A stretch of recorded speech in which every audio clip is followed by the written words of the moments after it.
Muito bom dia a todos. Eu quero registrar minha alegria em estar aqui, novamente em Porto Alegre, neste evento comemorativo dos 20 anos da AME Rio Grande do Sul. E eu sempre digo que a satisfação da gente, quando participa de um evento assim, é dupla. A primeira, pela realização de uma tarefa na Seara de Jesus e na divulgação do paradigma médico-espírita. E a segunda, pelo encontro e reencontro dos amigos, que é uma coisa que nos preenche bastante. O nosso tema de hoje, Humanidade e Futuro, a evolução orgânica e moral do ser. Então, eu quero agradecer a organização do evento, a todos os participantes da organização, a oportunidade que estão me dando de estar aqui hoje com vocês. Quando a gente fala em humanidade e futuro, eu proponho inicialmente duas reflexões. A primeira é nós reflexionarmos a respeito de que mundo é esse que nós estamos vivendo. Às vezes, quando vemos notícias, quando lemos notícias, especialmente notícias trágicas, notícias más, a gente já diz essa expressão, mas que mundo é esse? Para onde é que esse mundo vai? Então, que mundo é esse que nós vivemos, né? E segunda reflexão sobre nós enquanto humanidade. Cuidando da nossa evolução orgânica, nós vamos pensar como surgiu a nossa espécie aqui no planeta. Há quanto tempo nós estamos aqui fazendo o quê? E depois, a nossa evolução moral. É hora de perguntarmos que progresso moral nós fizemos até agora. Então, vamos partir para essas duas reflexões. Que mundo é este em que vivemos? Vamos às informações contidas no Evangelho segundo o Espiritismo de Kardec, capítulo 3, item 4. O título deste capítulo é Diversas categorias dos mundos habitados. Primeira categoria, mundos primitivos, onde aconteceram as primeiras encarnações humanas. A Terra já passou por esse período, há mais ou menos uns 3,5, 4 milhões de anos atrás. Segundo estágio, expiação e provas, onde o mal predomina. Nós estamos exatamente nesse estágio. Então, quando vemos aquelas notícias horrorosas todos os dias, então a gente diz, bom, esse aqui é um planeta de expiação e provas, onde o mal predomina, é esperado que nós tenhamos mais frequência de notícias ruins mesmo, né? Mas dizem que estamos numa crise de transição planetária, porque o nosso planeta está sendo convidado a assumir a terceira categoria dos mundos regeneradores, onde a alma adquire novas forças, onde o trabalho é valorizado como elemento de evolução. Depois, os mundos felizes, onde o bem supera o mal. Depois, os mundos celestes ou divinos, morada dos espíritos purificados, onde o bem reina. Já pensou que coisa boa quando nós estivermos na condição de angelitude, estivermos volitando por aí sem necessidade de fazer mala, pegar carro, pegar avião, não é? Estaremos lá num lugar onde seremos todos felizes e onde o bem reina. Mas nós temos ainda um longo caminho a percorrer. Bom, vamos passar para a segunda reflexão a respeito de nós enquanto humanidade.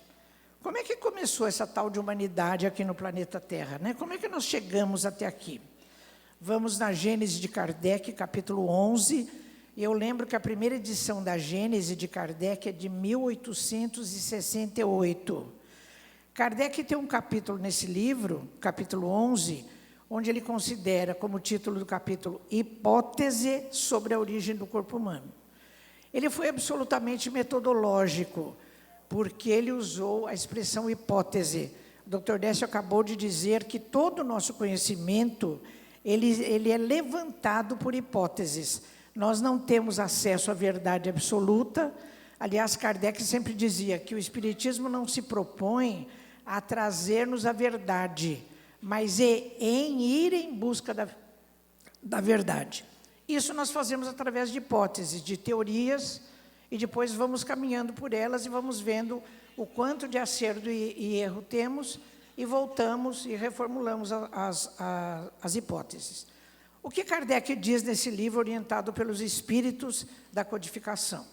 No item 15 nós lemos: corpos de macacos teriam sido muito adequados a servir de vestimentas aos primeiros espíritos humanos, necessariamente pouco avançados, que vieram encarnar-se na Terra.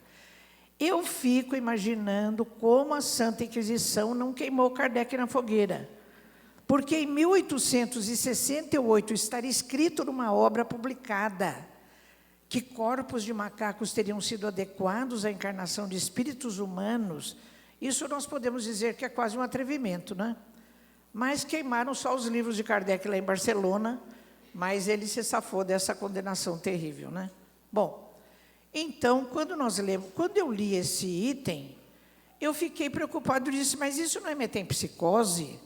Metempsicose, como vocês lembram, é a doutrina segundo a qual espíritos humanos podem encarnar-se em corpos de animais. Por exemplo, o Egito Antigo admitia a metempsicose. Aí eu fui procurar tudo de novo na obra da codificação. Kardec, como é muito mais esperto do que eu, já tinha feito essa pergunta aos espíritos. Livro dos Espíritos, questão 612. Ele pergunta se espíritos humanos poderiam encarnar-se em corpos de animais. A resposta taxativa: não. O rio não remonta à fonte. Eu disse: bom, então, como é que faz? Se na Gênesis está escrito que corpos de macacos foram adequados às primeiras encarnações de espíritos humanos, isso não pode acontecer, tem que ter alguma explicação. Eu fui procurar e achei. Ofereço a vocês. Então, em várias obras da codificação, eu encontrei essa expressão: o espírito entrando no período de humanidade. Ora, o tempo gerúndio, entrando, ele já nos dá a ideia de processo. Então, vejam bem, no Livro dos Espíritos 607b, 609, 611, 612, Gênesis capítulo 11, item 23, está essa expressão ou coisa parecida. O espírito entrando no período de humanidade, né? Então, eu fico pensando, é leitura minha, que esses espíritos que foram as primeiras encarnações dos chamados espíritos humanos aqui no planeta estavam entrando no período de humanidade, né? Então, eu vou perseguir essa teoria. No item seguinte, Gênesis capítulo 11, item 16, está escrito: como não há transições bruscas na natureza, é provável que os primeiros homens que apareceram sobre a Terra pouco diferissem do macaco em sua forma exterior e, sem dúvida, também quanto à sua inteligência. Olha a confirmação disso. No Livro dos Espíritos, item 849, Kardec pergunta aos espíritos: qual é no homem em estado primitivo a faculdade dominante, o instinto ou o livre-arbítrio? Quando vocês lerem de novo No Mundo Maior, de André Luiz, capítulos 3 e 4, a gente vai ver que a nossa casa mental tem 3 andares que correspondem aos 3 blocos de funcionamento do nosso cérebro. Instinto é do primeiro andar da casa mental e funciona no primeiro bloco do cérebro, e o livre-arbítrio é do terceiro bloco, não é? Relacionado à expressão da vontade, da inteligência, da memória. Então, quando Kardec pergunta isso, ele está dizendo: no homem primitivo, a faculdade dominante ainda estava lá embaixo ou já estava sofisticadamente no andar superior? Qual é a resposta? O instinto. Então, nesse ser que está entrando no período de humanidade, a faculdade dominante era o instinto, ou seja, ele estava ainda na vivência do que André Luiz chama da animalidade anterior, para começar a galgar os graus do que nós chamamos de humanidade. Bom, o que diz a ciência acadêmica sobre isso que está escrito na doutrina espírita? Eu fiquei tão preocupada com isso, eu disse: meu Deus, eu vou falar isso nas palestras. Sabe o que eu fiz? Eu me matriculei lá no IB da USP, Instituto de Biociências. Durante um semestre eu cursei uma disciplina de evolução humana como aluna especial, toda quarta-feira à tarde. Então, lá eu aprendi que as diferentes espécies do gênero humano evoluíram de uma espécie de macaco chamada Australopithecus. Austral quer dizer sul, Pithecus quer dizer macaco. Macacos já de postura quase ereta, fósseis encontrados no sul da África há mais ou menos 3,5, 4 milhões de anos atrás. Bom, um professor lá da USP, o professor Sérgio Rodrigues, nesse livro Destruição e Equilíbrio, ele faz um comentário interessante. Ele pega algumas espécies do gênero humano, no caso da esquerda para a direita, Homo habilis, o crânio, né, que é a parte óssea da cabeça, Homo habilis, Homo erectus, Homo sapiens, e a nossa espécie aqui mais para frente, de testinha bem redonda, Homo sapiens sapiens. E ele faz uma pergunta: qual deles já é realmente humano? Porque já que veio do Australopithecus, né, que é macaco, qual deles já é realmente humano? Então, ele faz a seguinte coisa. Ele toma informação a respeito da capacidade volumétrica da cavidade craniana, que é a cavidade do crânio que contém o encéfalo. Australopithecus, 450 centímetros cúbicos, menos de meio litro. Depois, o Homo habilis, 650, o erectus, 900, o sapiens, 1.300, e a nossa cabeçona já está chegando a 1.500, né? Então, ele pergunta, nessa pergunta original, qual deles é realmente humano, se existiria um rubicão cerebral. Rubicão é um termo de etimologia histórica que significa limite bem preciso. Então, ele diz assim: será que se um dia me trouxerem um cérebro, um encéfalo, eu saberei dizer se é de macaco ou se é de ser humano? Existiria um rubicão? Até hoje os cientistas estão procurando e não acharam o rubicão. Então, eles estão questionando o seguinte: esse tal de Homo habilis, apesar de ter nome já de espécie humana, ele está meio esquisito, porque ele está com uma capacidade volumétrica da cavidade craniana mais próxima do Australopithecus do que das outras espécies do gênero humano. Então, colocar o coitadinho do Homo habilis em suspeita.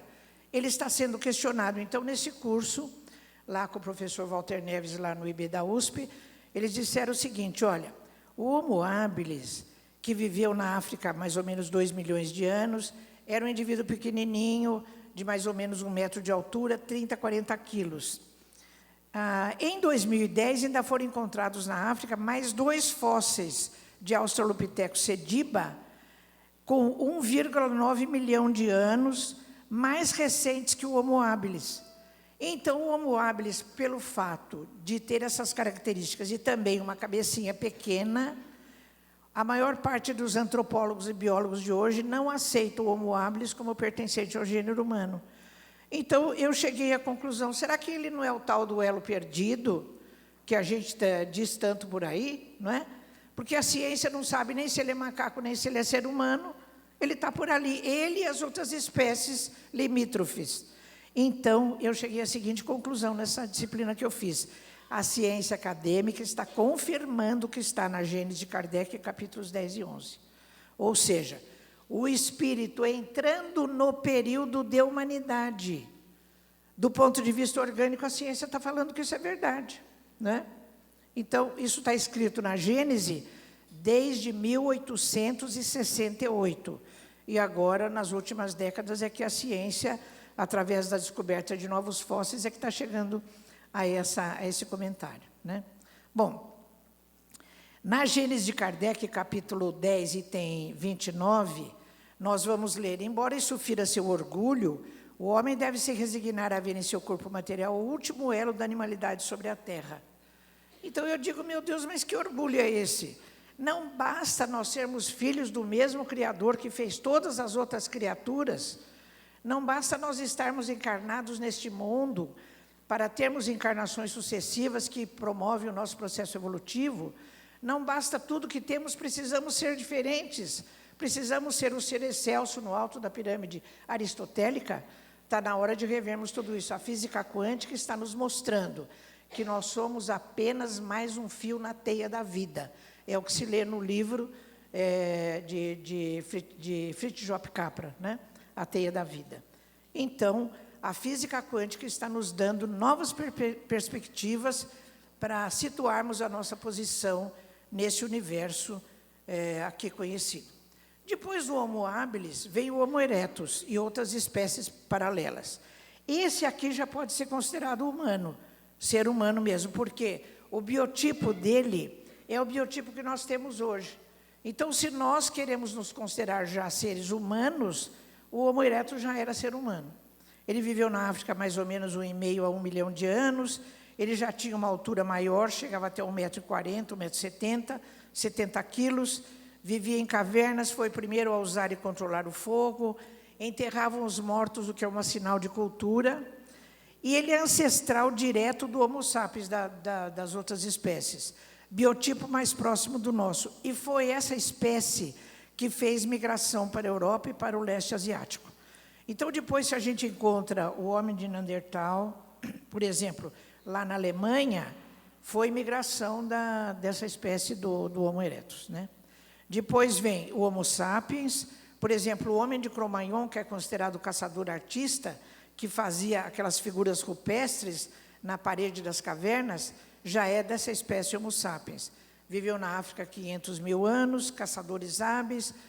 Como eles já dominavam o fogo e traziam o fogo para dentro da caverna, inconscientemente começou a cozinhar, assar carne, que foi um fator evolutivo para o desenvolvimento da espécie anterior e dessa também.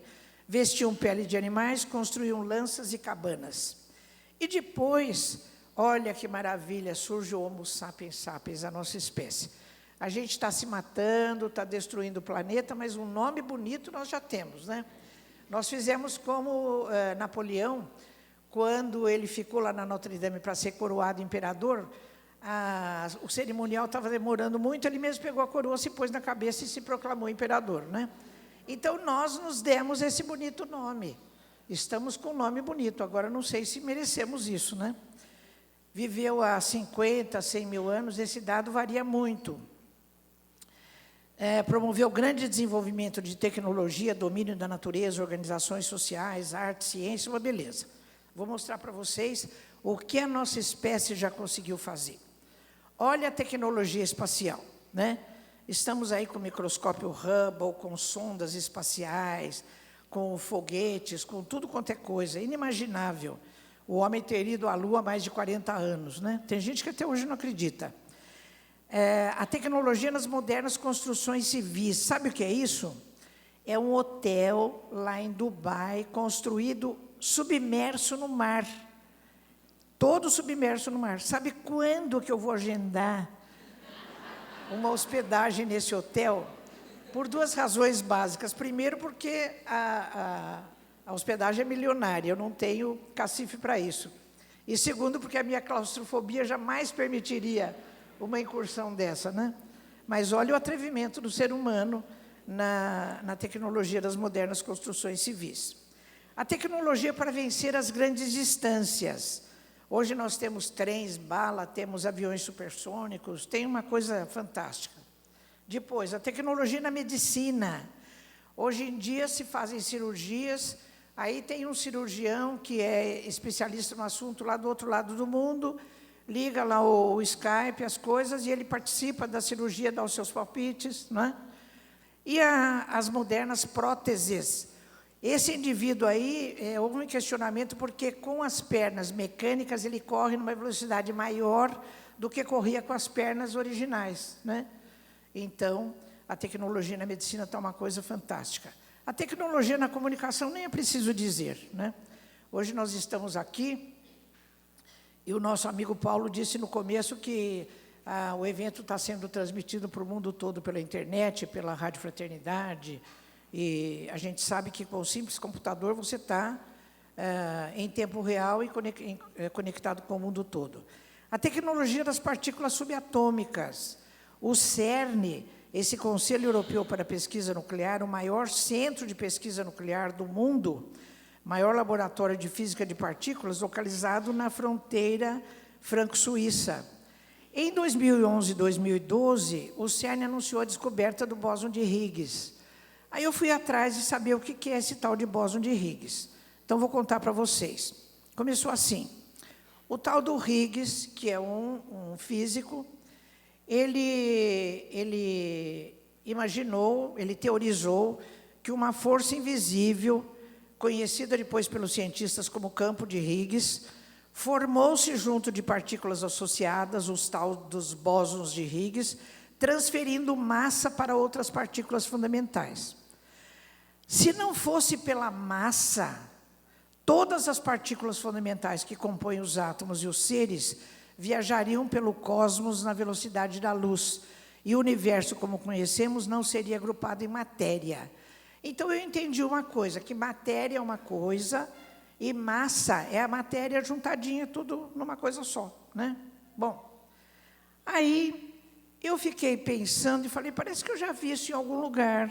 Fui procurar, sabe onde está isso? Livro dos Espíritos, questão 27.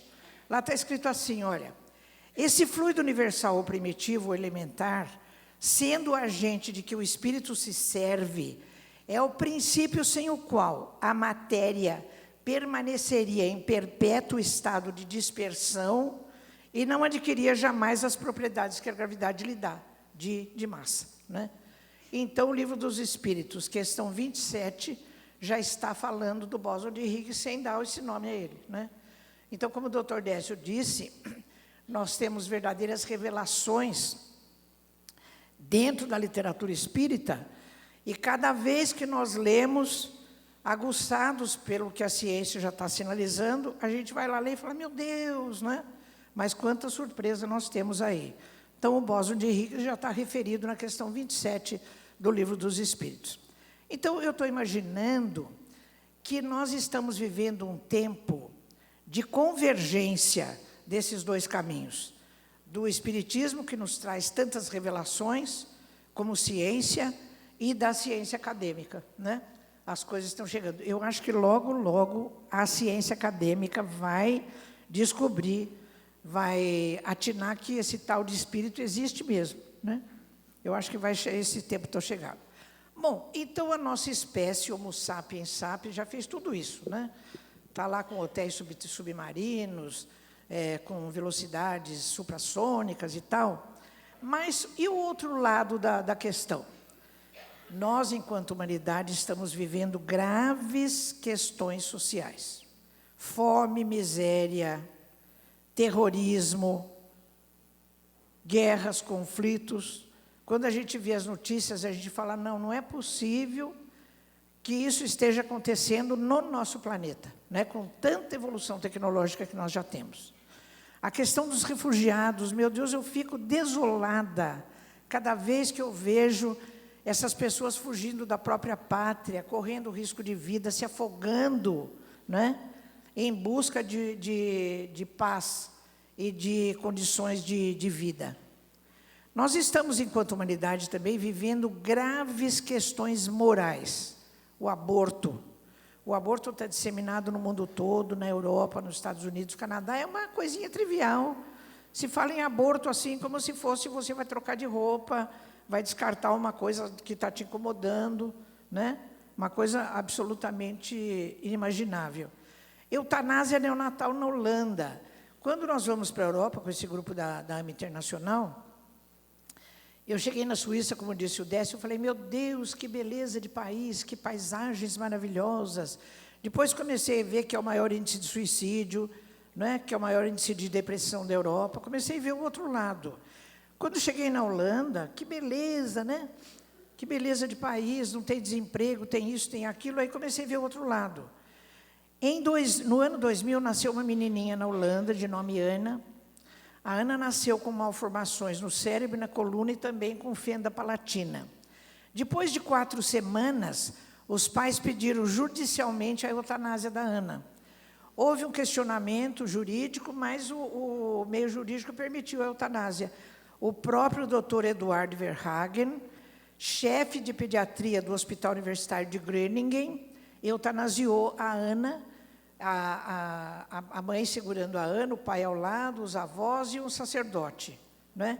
A partir daí, existe uma jurisprudência lá na Holanda, já está contaminando também a Alemanha, de que quando nascem crianças com defeitos, com alguma coisa, os pais pedem judicialmente, o juiz autoriza, vai o paramédico na sua casa e eutanasia a criança, né? Então, eutanásia neonatal na Holanda. O Dr. Verhagen ele, num artigo que eu li dele, ele acha que na própria Holanda devem acontecer, em média, 15 casos de eutanásia neonatal por ano, e no mundo, mais ou menos, uns 600 casos. Ou seja, a vida humana não vale mais nada, né? Então, também suicídio na Suíça, como eu já disse, e a utilização de células-tronco embrionárias, que é um assunto ainda polêmico. Felizmente, a ciência já está descobrindo caminhos alternativos de uso de células-tronco adultas, então esse assunto está esmaecendo, mas ainda é um assunto que gera muita polêmica do ponto de vista ético. Bem, e não é de hoje que essa situação moral é grave. Leon Denis, no livro O Problema do Ser, do Destino e da Dor, cuja primeira edição é de 1908, ele já diz assim: as instituições humanas nada ensinam a respeito do que mais precisamos saber, porque a ciência analisa só o mundo exterior. Emmanuel, no prefácio do livro Obreiros de Vida Eterna, de André Luiz, 1946, ele diz: o homem moderno, em 46, pesquisador da estratosfera e do subsolo, esbarra ante os pórticos do sepulcro com a mesma aflição dos egípcios, gregos e romanos de épocas recuadas. Então, é assim, quem de nós ainda, quando chega um momento crucial, está todo tranquilo e fala, eu estou preparado para a grande viagem, para desencarnar, né? Todo mundo fala, pode ser uma moratóriazinha aí, não é? Porque mesmo nós espíritas temos preocupação em relação ao desencarne. Stephen Rose, um neurocientista, autor do livro O Cérebro Consciente, 1984, ele diz, o homem vai à lua, mas não consegue educar seus filhos. Então, eu fico pensando, o que está de errado nisso? Qual é o problema que nós temos, né? Nós desenvolvemos a tecnologia, nós não conseguimos avançar na moralidade, não conseguimos educar nossos filhos. Aí eu disse assim, nós estamos como as galinhas da chácara do meu avô. Quando eu era criança e adolescente, eu convivi com meu avô materno, ele tinha uma chácara, criava galinhas. E a chácara era pequena e logo tinha a chácara do vizinho. E tinha uma cerquinha baixa. A galinha, ela não voa, não faz altos voos, mas ela dá um voozinho pequeno, né, para subir no puleiro, inclusive. E uma galinha de uma chácara pulava para a chácara do vizinho. Então, era costume cortarem a ponta das penas das asas de um lado só. Porque aí a galinha ficava desequilibrada, ela não conseguia voar. Nós estamos, hoje, enquanto humanidade, como as galinhas da chácara do meu avô. Vocês concordam comigo? Olha que pena. Bom, a asa do intelecto bem desenvolvida e a asa da moral pouco desenvolvida. Bom, então, aqui nós vimos como estamos até agora. Como será daqui para frente?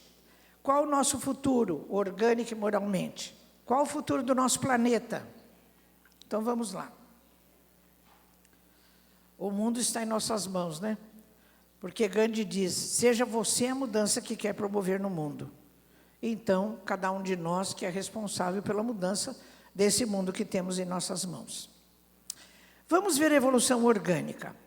Não somos o produto final. Tem gente que vai dizer, como não? Não é? Puxa vida, esse homem que já fez tanta coisa, não somos o produto final? Não, não somos. Nós ainda estamos em processo de hominização. Ainda temos adaptações a fazer à nossa postura ereta. A nossa coluna vertebral ainda está em adaptação. Os ortopedistas diziam assim, tem gente que já teve problema de coluna, tem gente que tem e tem gente que vai ter. Porque problema de coluna é uma coisa muito comum entre todos nós, não é? A nossa coluna ainda está em processo de adaptação. O retorno venoso, varize, é uma coisa que nos animais acontece com muito pouca frequência. Nós temos com muita frequência varizes. O nosso retorno venoso também ainda está em adaptação. Canal do parto. Tem um trabalho interessante, que eu peguei nessa literatura que estou citando. Eles fizeram o seguinte, compararam o diâmetro da pelve da fêmea com o diâmetro da cabeça do bebê ao nascer. Fizeram isso no chimpanzé, no orangotango, ou seja, em macacos hominoides atuais. Fizeram uma avaliação do que teria sido naquele macaco de postura ereta, no Australopithecus. O esqueleto mais completo que se tem, ou que se tinha, é de uma fêmea, que os antropólogos apelidaram carinhosamente de Lucy. E fizeram a medida dos diâmetros na mulher atual e na cabecinha do feto atual. Então, qual é o problema? Nos macacos hominoides, como é o caso do chimpanzé, tem uma folga entre a cabecinha do feto e o diâmetro da pelve. Na Lucy, esse diâmetro já está apertado. E em nós, mulheres atuais, ele é justo. A cabeça do feto tem o mesmo diâmetro da pelve, ou seja, ele passa apertado. Por isso é que a fase de expulsão, na mulher atual, ela é mais sofrida do que nas outras espécies de mamíferos, né? Então, a gente tem muita razão para ler aquela parte da Bíblia que fala: a mulher parirá em meio a dores, porque a nossa pelve ainda está em processo de adaptação. Espero que no futuro isso seja menos dramático, né? Bem, eu costumo dizer que, organicamente, o nosso corpo está sofrendo um processo que eu chamo, por minha conta própria, de tração dianteira. Todo o sistema nervoso central parece que ele está sendo puxado para frente e para cima. Então, eu uso os seguintes argumentos. Olha, a medula espinal está encurtando. Nos primatas não humanos, ela está subindo um pouquinho, saiu da região sacral. No ser humano já está em L1, L2. O plexo braquial, e eu fiz uma rodinha para mostrar aí, é o lugar onde os nervos que inervam o membro superior se inserem na medula espinal. Então, ele está subindo, ele está subindo. Eu fiz um estudo com algumas espécies de animais. Por exemplo, eu peguei o nervo frênico de referência, muito embora o nervo frênico não faça parte do plexo braquial, mas ele sai junto. O plexo braquial, o nervo frênico, ele tem 3 raízes no ser humano: C3, C4, C5. A principal raiz é C4. Nos cães, por exemplo, as raízes são C5, C6, C7. A principal raiz é C6. Então, dos cães para o ser humano, o plexo braquial já subiu 2 segmentos. Ele está indo para frente, né? E está havendo também uma expansão do polo frontal. Então, eu chamo isso de tração dianteira. Por que está sendo puxado para frente, para cima, eu não sei, mas está, né? Mas está. Esse professor Sérgio de Almeida Rodrigues, que eu já citei, e essas cabeças aí que eu também já citei, né, Homo habilis, erectus, os sapiens, os sapiens sapiens, a gente vê claramente que das 4 partes da cabeça, a frontal, parietal, occipital e temporal, a parte que está se expandindo é o polo frontal, né? Então, a nossa cabecinha está ficando bem redondinha, e a nossa testa bem redondinha. Agora, não vale olhar um para o outro e começar a dizer: a testa daquele ali não está muito redondinha, né? Porque nesse osso frontal, ele é delaminado. Nós temos uma cavidade aqui atrás dessa tábua óssea, que é o seio frontal. O seio frontal é revestido por uma mucosa que, no processo inflamatório chamado sinusite, secreta catarro. Então, pode ser que a nossa testa mais redondinha seja só um seio frontal maior para juntar mais catarro na sinusite, né? Uma das minhas netinhas, ela tem a testinha bem redondinha. Então, eu disse assim um dia, falei: mas como essa menina dela, olha o lobo frontal dela, ela é muito inteligente. O meu genro falou: não foi isso que a senhora falou na palestra. Falei: bom, para neto da gente tudo vale, né? Bem, Amit Goswami, nesse livro A Física da Alma, ele diz assim, olha como ele já previu que nós não somos o produto final. Ele diz assim: creio que pelo menos mais uma evolução do ser humano seja obrigatória. A evolução da capacidade de mapear o verdadeiro intelecto, o intelecto supramental no físico. Porque, diz ele, o nosso intelecto ele já está à frente da evolução do nosso corpo físico. É o que a doutrina espírita fala. Primeiro evolui o espírito, ele precisa de um instrumento mais sofisticado, então ele induz a modificação da forma, né? Então, do ponto de vista orgânico, ainda nós estamos em processo de evolução.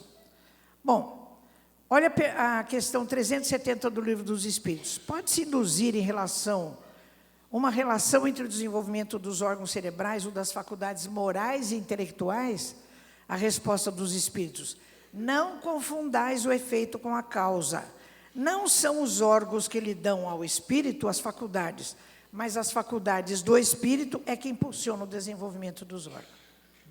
Bom, nessa revista Scientific American, numa edição especial, eles fizeram uma previsão de como deveria ser o nosso corpo para nós durarmos assim uns 200 anos, né? Eu não gostei nada dessa previsão, né? Porque a gente vai ficar muito feio. E a beleza, o processo evolutivo se baseia na beleza. Então, um dia, numa palestra, eu falei isso, veio uma moça depois perguntar, o que a senhora entende por beleza, por belo? Belo é tudo aquilo que promove a nossa transcendência, né? Porque não é toda forma do que nós chamamos de arte que verdadeiramente revela o belo. Tem muita forma de chamada arte que nos retém em patamares inferiores. A verdadeira arte que remete ao belo, ela nos induz à transcendência. Então, eu não achei que isso daí ficou muito bonito, né? Então, seria assim, olha, o nosso joelho, ele teria uma articulação invertida, em vez de virar para trás, ia virar para frente. A musculatura seria muito mais desenvolvida, as articulações teriam um coxim mais adequado, a orelha seria maior, porque nós teríamos maior capacidade auditiva, visual também, a curvatura do pescoço seria também diferente, o nosso corpo seria tombado para frente, nós seríamos mais atarracados, mais baixos e mais atarracados, né? Então, vamos ficar lá com a Gênese, com as outras coisas, porque essa daqui, né, para viver tantos anos assim, eu não sei se compensa. Bom, falamos da evolução orgânica. Vamos ver daqui para frente o que nós precisamos fazer em relação à nossa evolução espiritual, moral. O papel da doutrina espírita. Na questão 629, Kardec pergunta, que definição se pode dar à moral? Porque, às vezes, a gente diz assim, mas moral depende da geografia. Porque aqui no Brasil nós temos a monogamia no casamento, em outros países tem poligamia. Mas a moral depende do tempo. Porque antigamente era de um jeito, agora é de outro. A moral evangélica não depende nem de geografia nem de tempo. Olha a resposta que os Espíritos dão a Kardec. Livro dos Espíritos, questão 629, resposta. A moral é a regra da boa conduta e, portanto, da distinção entre o bem e o mal. O homem se conduz bem quando faz tudo tendo em vista o bem e para o bem de todos, porque então observa a lei de Deus. Eu falo, meu Deus, mas como isso é simples, né? Olha, só fazer o bem e para o bem de todos. Por exemplo, você pensa em aborto. Então, um materialista vê uma adolescente com uma gravidez indesejada. Ele diz, precisamos livrar essa coitadinha dessa situação indesejável, né? Então, recomenda o aborto. Alguém perguntou para o feto se é bom para ele ser abortado, porque não é o bem e para o bem de todos, não é? Então, em todas as situações, nós precisamos lembrar dessa questão 629 do Livro dos Espíritos, fazer o bem e para o bem de todos, né? Não é só para nós, nem para a nossa família, nem para o nosso clã, mas para todo mundo. Então, essa questão moral, ela é enfatizada na obra da codificação. Na Revista Espírita de 1859, página 197, está escrito: o objetivo da Sociedade Parisiense de Estudos Espíritas não é apenas a pesquisa dos princípios da ciência espírita. Ela vai mais longe, estuda também as suas consequências morais, pois é principalmente nestas que está a sua verdadeira utilidade. E ainda tem mais. No livro dos médiuns, questão 303, está escrito lá, o objetivo da doutrina espírita é o aperfeiçoamento moral da humanidade. Então, a doutrina espírita, cuja matriz, ela é absolutamente intocável, porque ela tem estrutura de ciência, reflexão filosófica que desemboca na moral, desemboca no quê? Na nossa capacidade de discernir entre o bem e o mal e promover o bem e para o bem de todos. Olha que coisa fantástica. Porque, por exemplo, por que o espírito é contra o aborto? Ele sabe da realidade do espírito, ele conhece a programação reencarnatória que tem as suas finalidades, tem as suas razões, consequentemente ele é contra o aborto, não é? Então, a escolha de cada um de nós, a responsabilidade de cada um de nós, que desemboca no aspecto moral, ela é fruto do conhecimento e da reflexão que nós fazemos sobre o significado do conhecimento. É diferente do que uma estrutura hierárquica dizer que pode ou não pode, que é pecado ou não é pecado. Então, o espírita tem a responsabilidade. Eu falo que o espírita é condenado a estudar, porque é através do conhecimento que ele vai desembocar na moral, né? Bem, então, nesse livro O Céu e o Inferno de Kardec, capítulo 3, item 8, ele diz assim: a encarnação é necessária ao duplo progresso moral e intelectual do espírito, ao progresso intelectual pela atividade obrigatória do trabalho, e ao progresso moral pela necessidade recíproca dos homens entre si. A vida social é a pedra de toque das boas e das más qualidades. Nós caímos, então, nas leis morais, né? Terceiro livro do Livro dos Espíritos. Então, tem o livro do Dr. Sérgio Lopes, que está disponível aí na livraria, que ele tem um livro sobre as leis morais e sua consequência na saúde. Vamos falar um pouco dessas duas leis, da lei do trabalho e da lei de sociedade. Lei do trabalho que possibilita o progresso intelectual, segundo a referência anterior. Então, olha quanta coisa tem sobre o trabalho aqui. Lei do trabalho 674. O trabalho é uma lei da natureza e por isso mesmo uma necessidade. Na 677, tudo trabalha na natureza. Na 683, o limite do trabalho é o limite das forças. Na 675, toda ocupação útil é trabalho. Porque eu ficava pensando nisso, meu Deus, esse pessoal que vai, por exemplo, fazer um assalto a banco, eles devem ter um trabalho danado para planejar tudo, né? Para fazer tudo certinho, mas olha, não é trabalho, porque o trabalho é toda atividade útil. E a gente remetendo à definição de moral, útil para o bem e para o bem de todos, né? A gente vai amarrando as coisas. Lei do trabalho. Lei de sociedade que possibilita o progresso moral. Eu adoro essa figura, né? Os dois adultos estão cada um cuidando das suas coisas e olha a nova geração já interagindo, né? Apesar das suas diferenças. Os bebezinhos lá já falando, quem é você, de onde você vem, como é que é o teu planejamento encarnatório, será que a gente vai se encontrar por aí, né? Então, nessa lei de sociedade, nós lemos, Livro dos Espíritos 766, Deus fez o homem para viver em sociedade. O homem que vivesse isolado não teria como exercer a caridade. Olha como vai emendando uma coisa na outra coisa. Somente no contato com semelhantes, nas lutas mais penosas, ele encontra ocasião de praticá-la. Evangelho segundo o Espiritismo, capítulo 17, item 10. Bom, lei do progresso, porque lá atrás não disse que o progresso se faz através do processo encarnatório, progresso intelectual e moral. Vamos ver essa tal de lei do progresso. 785. O progresso intelectual avança sempre. O maior obstáculo ao progresso moral são o orgulho e o egoísmo. Por isso que a gente está emperrado desse jeito. A gente já faz todas aquelas construções tecnológicas, mas do ponto de vista moral a gente tem dificuldade. Por conta do pai e mãe de todos os vícios, como diz o Evangelho, que são o orgulho e o egoísmo. Aliás, o Alberto Almeida, numa palestra, ele disse assim, todo orgulhoso é inseguro. Eu disse, meu Deus, né? A gente acha que orgulhoso é uma esbelta figura, né? Uma figura soberba, que manda em tudo, é inseguro. E todo egoísta é carente.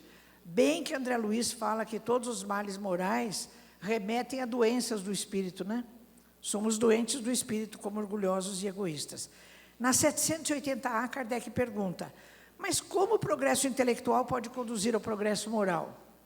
Resposta, dando a compreensão do bem e do mal, pois então o homem pode escolher.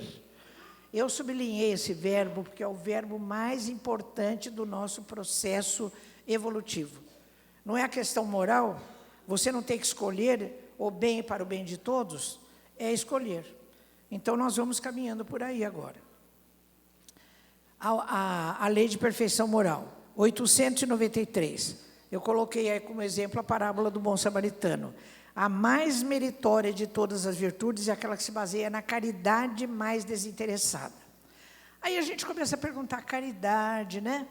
levar sopa embaixo da ponte, dar aquela roupa velha que eu tenho no guarda-roupa, dar um troquinho a mais lá no farol para o pessoal, né? Então, quando a gente vê essa tal de caridade, eu fui no Livro dos Espíritos buscar o significado da palavra caridade. Kardec pergunta, qual o verdadeiro sentido da palavra caridade? Como a entende Jesus? Eu fiquei surpresa. Benevolência para com todos, indulgência para com as imperfeições alheias, perdão das ofensas. Falei, meu Deus, cadê a sopa embaixo da ponte, a roupa velha que você está dando, né? Lá na campanha do agasalho. É claro que isso também é caridade. Mas quando a gente junta a nossa afeição, os nossos bons fluidos no ato de doar, né? Porque às vezes a gente doa um prato de comida para alguém que vem nos pedir na porta para nos livrarmos dele rapidamente. Fala, puxa, agora chega esse cara aí, eu estou apressada para sair, né? Dá lá um sanduíche, alguma coisa para se livrar da pessoa. Você fez o bem, porque ele estava com fome e você lhe deu algo de comer. Mas você não temperou aquele prato com bondade, com caridade. É a diferença, né? Então, entre fazer o bem. Então, pessoal, olha aqui, o futuro que nós devemos assumir. Vamos deixar de lado as galinhas da chácara do meu avô lá, capengas, com uma asa atrofiada, e temos que fazer isso, senão a gente não vai voar. Para a nossa transcendência, para assumir o terceiro posto da evolução dos planetas, né? Olha que beleza quando a gente estiver lá com as nossas, no plano da angelitude, né? Tendo domínio sobre as nossas duas asas. Vai ser uma beleza. Então, a nossa proposta aqui é essa. Então, a evolução intelectual, a evolução tecnológica, nós estamos indo muito bem. Agora, precisamos cuidar da nossa evolução moral. Bom, em Evangelho segundo o Espiritismo de Kardec, capítulo 3, item 4, vamos voltar naquele primeiro slide que eu mostrei lá. E quanto ao nosso planeta, né? Falamos de nós, vamos falar do nosso planeta. Já passamos pelos mundos primitivos, estamos aqui, em crise de transição planetária para alçar os outros planos. Bem, quando a gente fala em crise de evolução planetária, vamos na Gênese de Kardec, capítulo 18, e tem uma comunicação do Espírito Arago, que se chama Sinais dos Tempos. Ele diz assim, nosso globo, como tudo que existe, está sujeito à lei do progresso. A humanidade realizou até agora incontestáveis progressos, do ponto de vista das ciências, das artes, do bem-estar material.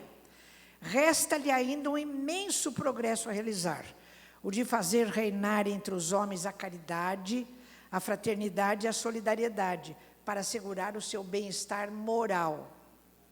Hoje não são as entranhas do globo que se agitam, são as da humanidade. É um movimento que se opera no sentido do progresso moral.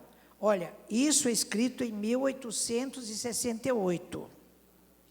Bom, nesse livro da doutora Marlene e do Geraldinho, não será em 2012, está escrito assim, o advento do Espiritismo no século XIX já foi um recurso importante que a espiritualidade cedeu à humanidade para essa fase de transformação do planeta. Tudo dependerá de nossas escolhas. Lembra que eu sublinhei o verbo escolher lá atrás? Tudo dependerá das nossas próprias escolhas, enquanto entidades individuais ou coletivas, para nosso progresso e ascensão espiritual. Então, o nosso progresso moral depende das nossas escolhas, em função do bem e para o bem de todos, né? É a definição de moral que está no Livro dos Espíritos. Bom, como eu falei em escolhas, eu me lembrei da Cora Coralina, porque ela diz assim, olha, mesmo quando tudo parece desabar, cabe a mim decidir entre rir ou chorar, ir ou ficar, desistir ou lutar. Porque descobri no caminho incerto da vida que o mais importante é o decidir, né? Ou seja, decidir e escolher. Então, eu vou terminar essa palestra agradecendo a atenção de todos e demonstrando mais uma vez a minha alegria estar aqui com vocês hoje com esse poema da Cora Coralina. Chama-se Não Sei. É claro que aqui eu faço um pequeno resumo. Lucas, você coloca a música, meu bem? Então, ela diz assim: não sei se a vida é curta ou longa demais para nós, mas sei que nada do que vivemos tem sentido se não tocamos o coração das pessoas. Muitas vezes basta ser colo que acolhe, braço que envolve, palavra que conforta, silêncio que respeita, alegria que contagia, lágrima que corre, olhar que acaricia, desejo que sacia, amor que promove. E isso não é coisa do outro mundo, é o que dá sentido à vida, é o que faz com que ela não seja nem curta, nem longa demais, mas que seja intensa, verdadeira, pura, enquanto durar. Bendito aquele que transfere o que sabe e aprende o que ensina. Façamos isso. É a recomendação de Cora Coralina. Então vamos pedir a Jesus, nosso mestre, nosso amigo, que nos ajude a perseguir esse ideal da nossa revolução moral, que infunda em todos os nossos sentimentos a luz do seu divino amor. Que assim seja. Muito obrigada.